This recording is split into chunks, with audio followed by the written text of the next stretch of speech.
चुकतंय किंवा काय नाही होत आहे मराठी इंडस्ट्रीकडून? मराठी इंडस्ट्री कमी काय आहे बॉलिवूडपेक्षा कम्पॅरिझन मध्ये? चुकतं आता त्यांचं फर्स्ट ऑफ ऑल बजेट कमी असतं आपल्या मराठी इंडस्ट्रीचं.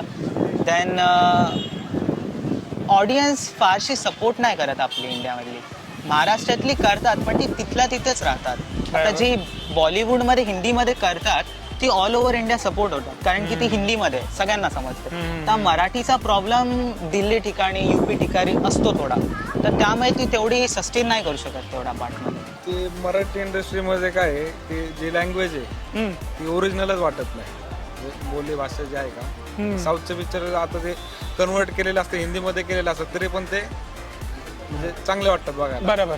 तसं म्हणजे हे भाषाच व्यवस्थित नसल्यामुळे ना, म्हणजे भाषा मराठी भाषा भारीच आहे, चांगलीच आहे, पण ती जसे दाखवायला पाहिजे म्हणजे नाही का तशी दाखवत नाही. आणि त्यांचं बऱ्यापैकी काही अशा काही मूवीज फेमस होतील किंवा त्यांना कमवण्याची संधी भेटेल आणि मूवी अजून बनतील त्यामुळे. बरोबर की